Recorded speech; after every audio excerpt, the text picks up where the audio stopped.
দুটো সাংঘর্ষিক বিষয় না। আওয়ামী লীগকে আপনি যদি ইররিলেভেন্ট করে ফেলতে চান, তাহলে এই যে জনগোষ্ঠী যারা বিবিধ কারণে, স্বার্থের কারণে হোক আর মতাদর্শিক কারণে হোক বা ঐতিহাসিক বন্ধনের কারণে হোক, নৌকার প্রতি তাদের একটা আকর্ষণ ছিল বা আছে, এই লোকগুলোকে আপনি তো নির্বাসনে পাঠিয়ে দিতে পারবেন না। ইন্ডিয়াতে কত লোক পালিয়েছে আপনি হিসাব করলে হয়তো দেখা যাবে ২০-৪০ হাজার লোক।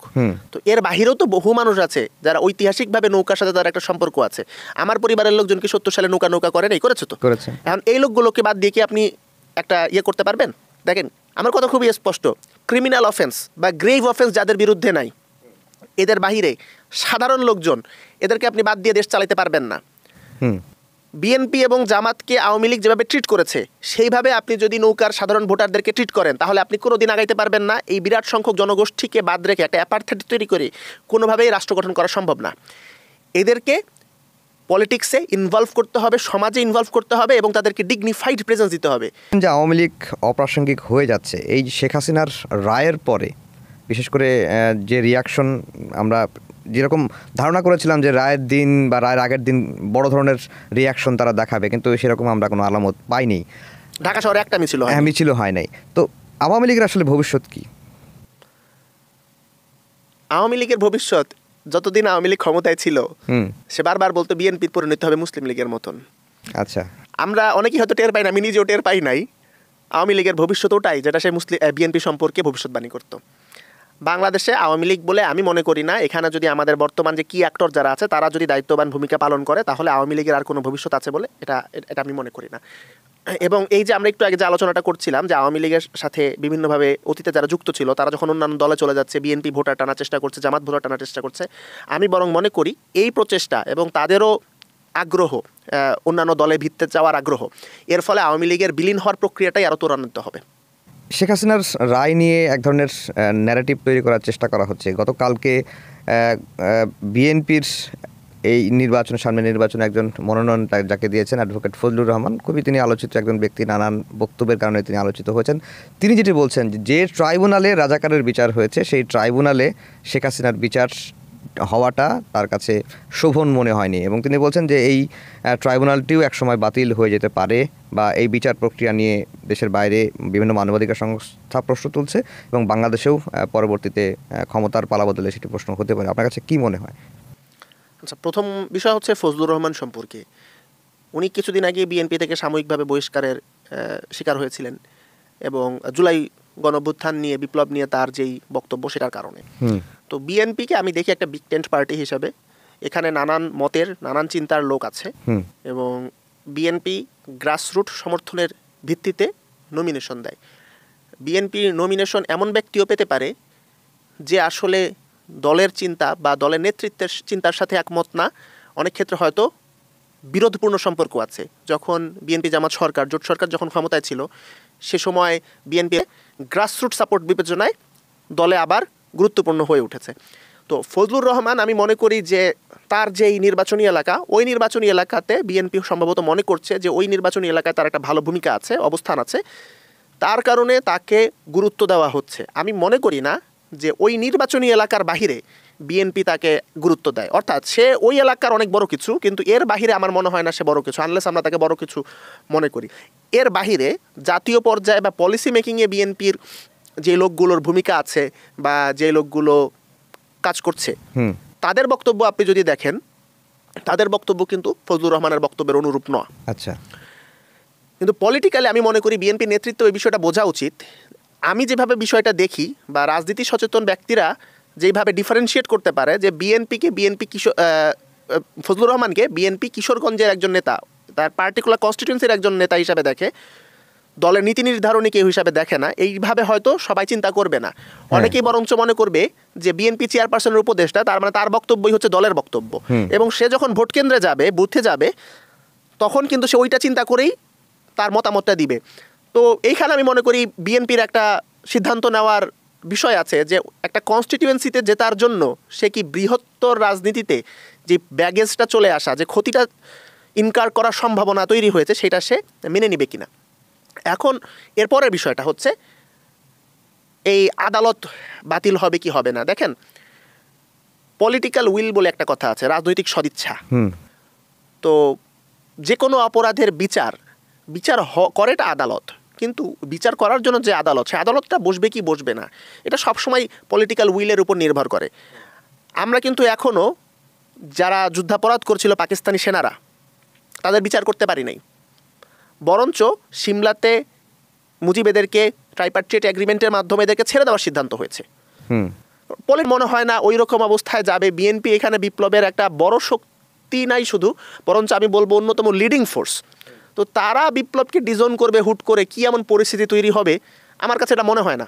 আচ্ছা, না ওই আরেকটি প্রশ্ন তিনি তুলেছেন যে যেই ট্রাইব্যুনালে ৭১-এর অপরাধের বিচার হয়েছে, সেই ট্রাইব্যুনালেই এই জুলাই আগস্টের উনি কোড অ্যান্ড কোড বলি, উনি এটাকে জুলাই আগস্টে যেটি হয়েছে ইন্টারনাল ক্ল্যাশ বলেছেন, কোনো যুদ্ধ হয় নাই। তাহলে এই অপরাধের বিচারটা রেগুলার আদালতে না করে এই ট্রাইব্যুনালে করাটা দৃষ্টিকটু তার মাস। এটা তো পলিটিক্যাল স্টেটমেন্ট। আচ্ছা, এখানে লয়ের কি আছে বা আমি তো সেটা বুঝতে পারছি না।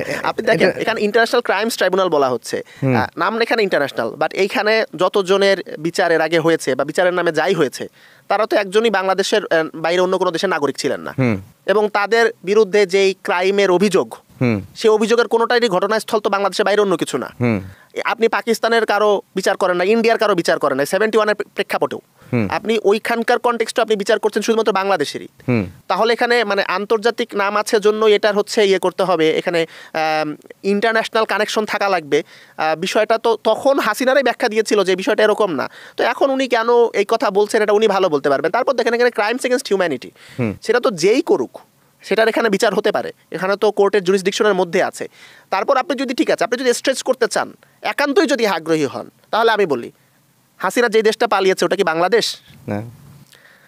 জুলাইয়ে মানুষ যখন রাস্তাঘাটে একটা পার্টিকুলার ভাষা শুনছিল, সেই ভাষাটা কি বাংলাদেশের ভাষা? না। তাহলে এবং আমরা বরাবরই বলেছি, বিএনপি তো সবসময় বলেছে যে একটা পার্টিকুলার দেশ এই সরকারটাকে টিকিয়ে রেখেছে, এবং আমরা একাডেমিতে ক্রমাগতভাবে বলে আসছি যে বাংলাদেশ একটা ইন্ডিয়ান কলোনিতে পরিণত হয়েছিল হাসিনার আমলে। তাহলে আমি ফজলুর রহমানের কথাই ধরি, যদি উনি যদি ওইভাবে একদম আক্ষরিক অর্থে ইন্টারন্যাশনাল হিসেবে ধরতে চান, এটা কি ইন্টারন্যাশনাল বিষয় না? আবার হাসিনা আবার দেখেন পাল্টা যুক্তিতে সে বলছে জুলাই আগস্টে যা হয়েছে এটা কোনো আভ্যন্তরীণ বিষয় না, এখানে অন্যান্য আরও অনেক দেশের কলকাঠি আছে, এখানে ইনভলভমেন্ট আছে। মানে যে কোনো প্রেক্ষাপটে আপনি বলেন, মানে যারা জুলাইকে স্বীকার করে যারা জুলাইকে অস্বীকার করে, দুই পক্ষই বলছে এটা কোনো ডোমেস্টিক ইভেন্ট না। তাহলে ওই যুক্তি দিয়েও আমরা যদি আসি, তাও তো আপনার ফজলুর রহমানের এই যে আর্গুমেন্ট যেটা ইন্টারন্যাশনাল কোনো ইভেন্ট না, এটা তো ঘাট না। জি, আমরা আরেকটু নির্বাচনের দিকে আসি। এই নির্বাচনকে কেন্দ্র করে নানা রকম সমীকরণ হবে, নানা রকম মেরুকরণ হবে, জোটের খেলা হবে। এখন পর্যন্ত বিএনপির সঙ্গে যারা যুগপৎ আন্দোলনে ছিল তারা একদিকে আছে, জামায়াত সহ 8টি দল তারা রাজনৈতিক সমঝোতা করে এই নির্বাচনে যাবে বলছে। এনসিপি এখনও আসলে সিদ্ধান্তহীনতায় রয়েছে, তারা কখনো বিএনপির সঙ্গে আলোচনা করে, কখনো জামাতের সঙ্গে আলোচনা করে। ভোটের ইকুয়েশনটা আসলে কি হতে পারে? আমার মনে হয় সামনের নির্বাচনটা হবে একটা ক্লিয়ার পোলারাইজেশনের ভিত্তিতে। এক পোলে আছে বিএনপি, আর এক পোলে থাকবে জামাত। এতদিন বাংলাদেশের রাজনীতিতে যেই বিএনপি আওয়ামী লীগ যে সমীকরণটা ছিল, সেই সমীকরণটা পাল্টে নতুন যে সমীকরণটা তৈরি হয়েছে, সেই সমীকরণটা হচ্ছে বিএনপি জামাত সমীকরণ। আচ্ছা। এবং এনসিপির সবচেয়ে বড় ব্যর্থতা হচ্ছে যে এই সমীকরণে সে খেলোয়াড় হিসাবে তৈরি হয়ে উঠতে পারে নাই। এটার কারণ হিসাবে আমি মনে করছি তা হচ্ছে সে জনগণের কাছে পৌঁছায় নাই। ফেসবুকে এনসিপি অনেক কথা বলেছে, অনেক ধরনের অনেক মিটিং করেছে, এই করেছে সেই করেছে, কিন্তু যেই জনগণ জুলাইতে তার অধীনে তার নেতৃত্বে রাস্তায় নেমেছে তাদের কাছে সে যায় নাই। ঢাকা শহরে কয়টা ফ্ল্যাট বাড়িতে এনসিপি নেতৃত্ব যে করা নেড়েছে দরজায়, কয়টা বস্তিতে গিয়েছে এনসিপি নেতৃত্ব, দেশ জুড়ে কয়টা মানুষের কাছে এনসিপি পৌঁছাতে পেরেছে। এনসিপি এই পৌঁছানোর কাজটা না করে সে সংস্কার নিয়ে খুবই গুরুত্বপূর্ণ কিছু কথা বলেছে, নো ডাউট, এবং যে এলিট যে সেটেলমেন্টটা গড়ে উঠছে সেই এলিট সেটেলমেন্টে সে তার হিস্সা চেয়েছে, কিন্তু পৌঁছানোর কাজটা করেছে জামাত ইসলাম। আচ্ছা, এর ফলে কি হয়েছে, আপনি যদি রাস্তাঘাটে যান কথা বলেন, দেখবেন ছাত্রদের পক্ষে সংস্কারের পক্ষে কথা বলে ওই লোকগুলো যার সাথে কথা বললে আপনি দেখবেন যে শেষমেশে সে যে বলছে সবাইকে তো দেখলাম, ভোটটা এবার দাঁড়িপাল্লায় দিব তৈরি হয়েছে। ধরুন সাদিক কায়েমকে ঘিরেও যেভাবে ন্যারেটিভটা তৈরি হয়েছে, প্রথমে সবাই বলছিল যে কেউ জামাত শিবিরের ক্রেডিট স্বীকার করছে না, ক্রেডিট স্বীকার করছে না, ক্রেডিট স্বীকার করছে না, এই কথাটা বলতে বলতে এমন অবস্থা হলো যে এখন শুধু জামাত শিবিরের ক্রেডিট আছে, আর কারো ক্রেডিট নাই। এখন অবস্থা এমন হয়েছে যে জুলাইয়ের সবচেয়ে বড় দল হয়ে উঠেছে জামাত। তো এনসিপি নিজেকে এইখান থেকে তৈরি করে আনতে পারলো না। আমি কয়েকদিন আগে আমার ওয়াইফের সাথে এই কথাটা বলছিলাম, ও বলছিল যে এনসিপি ছিল অরুণোদয়ের তরুণ দল, সেই অরুণোদয়ের তরুণ দলটা সম্পর্কে যখন আমরা এই ধরনের কথাবার্তা শুনি, করাপশনের অ্যালিগেশন এবং বিভিন্ন বিষয়গুলো শুনি, আমাদের তো খারাপ লাগে। আমার বোনের কথা চিন্তা করেন, আমি ছোটোবেলা থেকে রাজনীতি সচেতন এবং কিশোর বয়সে আমি রাজনীতিতে জড়িয়ে পড়ি, ছাত্র রাজনীতিতে। আমার বোন কখনো এটা ধারে কাছেও ছিল না। ইনফ্যাক্ট ও আমাকে খুবই অপছন্দ করতে, যে আমার কারণে ওর শৈশবটা প্যারাময় হয়েছে। কেন প্যারাময় হয়েছে? আমার বাবা মা সবসময় আমাকে নিয়ে টেনশন করে, এই জেল হেলথ অ্যান্ড হাবি যাবি সারাক্ষণ এগুলো নিয়ে সবাই কনসার্ন, অনেক টেনশিত। তো ওর দেখভালটা ওইভাবে হয় নাই আর কি। আমার সেই বোন জুলাইয়ের শেষের দিকে বাবাকে বলে, বাবা মানুষের বাচ্চার রক্তে তুমি স্বাধীন দেশে থাকবা, এটা বলে সে রাস্তায় নেমে যায়। এবং ৩৬শে জুলাইয়ের কিছুদিন পরও সে পলিটিক্যাল বিষয় এগুলো নিয়ে, প্রতি বিপ্লব ঠেকানো এগুলো নিয়ে আগ্রহী ছিল।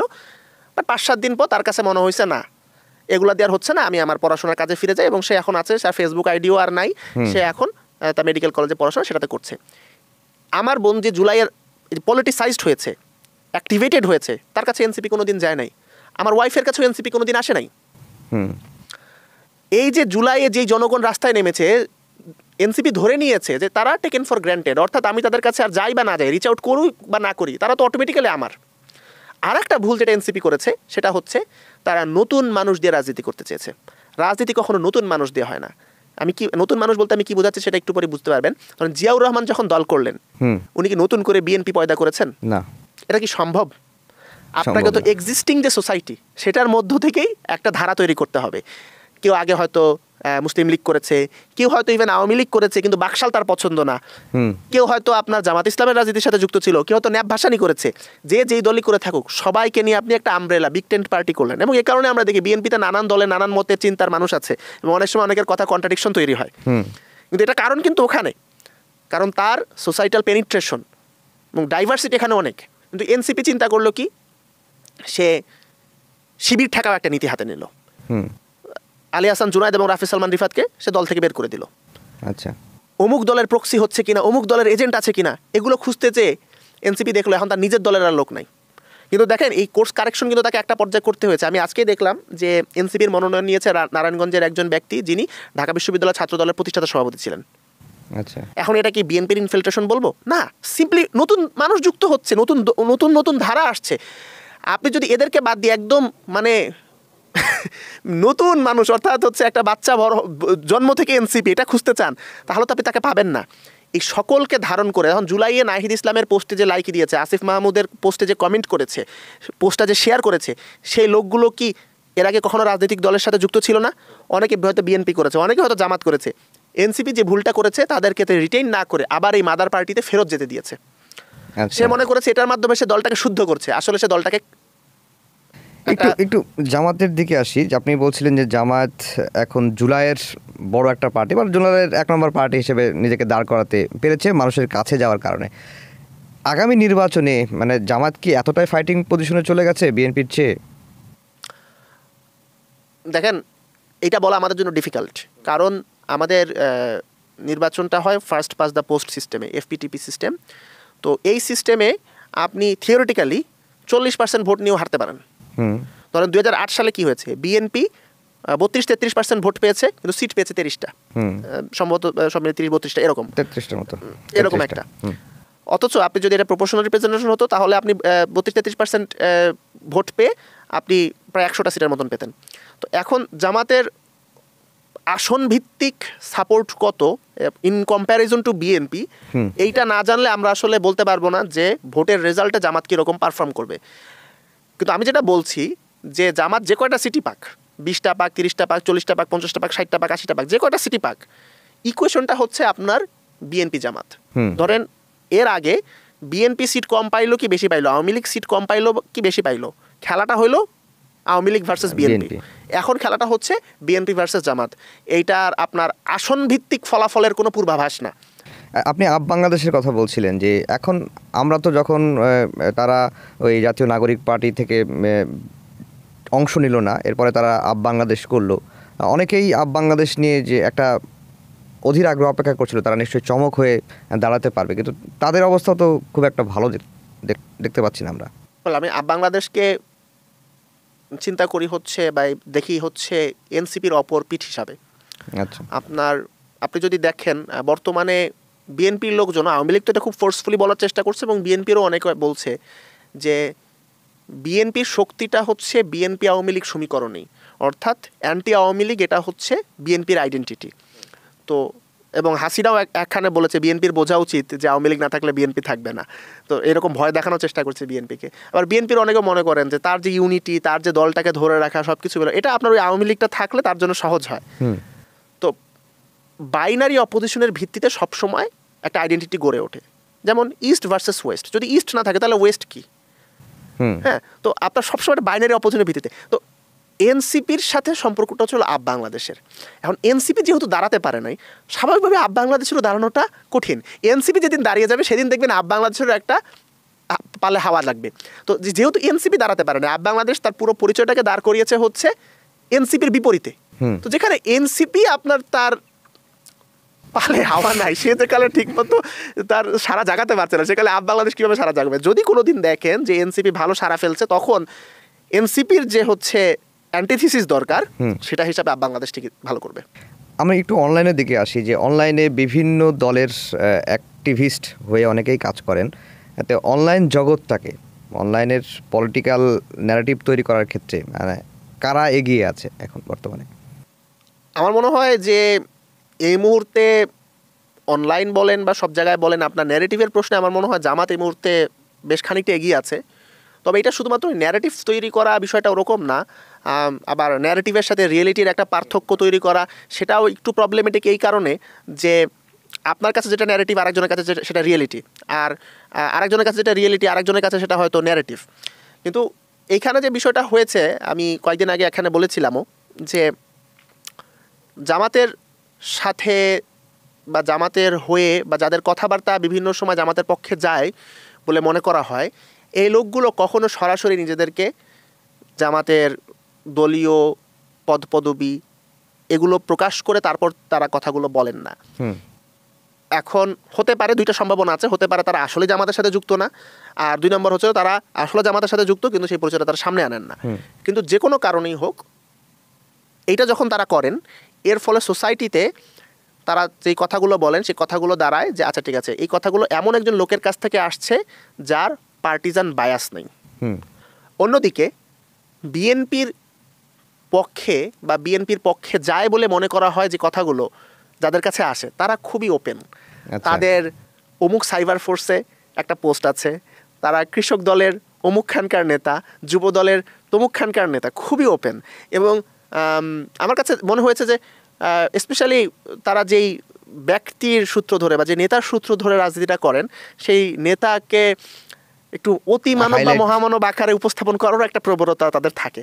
তো এর ফলে যেটা হয় যে যখন এটা অডিয়েন্সের কাছে যায়, তো আচ্ছা ঠিক আছে, ও তো ওই দল করে, তার মানে ওটা বলবেই। তাহলে societal acceptance, societal penetrative ability ওই ন্যারেটিভে সেটা তখন থাকে না। তো এইটা আমার কাছে মনে হচ্ছে একটা বড় পার্থক্য গড়ে দিচ্ছে। আর বিএনপি যদিও এখন অফিসিয়ালি ক্ষমতায় নাই, কিন্তু আপনি দেখেন যদি, তাহলে মানুষের মধ্যে একটা ধারণা তৈরি হয়েছে যে ক্ষমতা মূলত উপভোগ করছে বিএনপি। এটার একটা বড় কারণ সম্ভবত ইনফরমাল ইকোনমিতে তার যেই প্রভাবটা। এটা নিয়ে বেশ কিছু বলা আবার ডিফিকাল্ট একটা বিষয়, কিন্তু আমরা তো জানি যে বাংলাদেশে একটা বিরাট ইনফরমাল ইকোনমি আছে। সেই ইনফরমাল ইকোনমিতে মোটামুটি একচ্ছত্র আধিপত্যই চলছে। আপনি দেখবেন এটা খুব ইন্টারেস্টিং একটা বিষয়, মানুষ কিন্তু ল অ্যান্ড অর্ডার সিচুয়েশন নিয়ে খুব একটা হ্যাপি না, কিন্তু ল অ্যান্ড অর্ডার সিচুয়েশন নিয়ে যে হ্যাপি না, এটার জন্য সে ইউনুসকে গালি দেয় না, সরকারকে গালি দেয় না, সে গালিটা দেয় এবং তারপর সে বলে যে ভোটে সে বুঝাই দিবে। তো জামাত এখন একটা অ্যান্টি ইনকামবেন্সি সেন্টিমেন্ট এর সে হেল্প পাচ্ছে। হ্যাঁ, অর্থাৎ ক্ষমতায় না থেকেও বিএনপিকে ক্ষমতার বেশ কিছু মানে বিষয় নিতে হচ্ছে এর কারণে। তো এখন এর ফলে যেটা হয়েছে যে হয়তো অ্যাকচুয়ালি সে জামাতের সাথে ইনভলভড না, কিন্তু কোনো কারণে সে বর্তমান। এক্ষেত্রে কি জামাত অনলাইন অ্যাক্টিভিস্টদের ক্ষেত্রে কি কোনো ইনভেস্ট করে? করে কিনা আমি বলতে পারবো না, কিন্তু ধরেন জামাতের যেই অনলাইন যেই ফ্রন্টগুলো আছে, যেমন ধরেন বাঁশের কেল্লা, আমার কাছে মনে হয় না যে বাঁশের কেল্লা খুব বেশি ইফেক্টিভ। মানে বাঁশের কেল্লা এখন আর কি বলে, হয়তো 13, 14, 15 সালে ইট ওয়াজ এ থিং, বাট এখন আমার মনে হয় না যে জামাতের যেই শক্তিটা আমরা দেখতে পাচ্ছি বা তার ভার্সন অফ ট্রুথকেই মানুষ বিশ্বাস করছে, সেটা ওই বাঁশের কেল্লার কারণে। বরঞ্চ আপনি যদি দেখেন যে অন্য অনেক ব্যক্তি, অনেকের ব্যাপারে এটা আমরা অতীতে জানি যে সে জামাতের সাথে যুক্ত ছিল না, জানি না যে রিসেন্টলি সে এখন আবার যুক্ত হয়েছে কিনা, তাদের কারণেই কিন্তু আলটিমেটলি এটা হচ্ছে। ইনফ্যাক্ট আমি একটু আগে যেটা বলছিলাম যে এনসিপির অনেক কথা কাজ দ্বারা জামাত উপকৃত হয়। আচ্ছা, সেদিন আমি একজন রিক্সাওয়ালা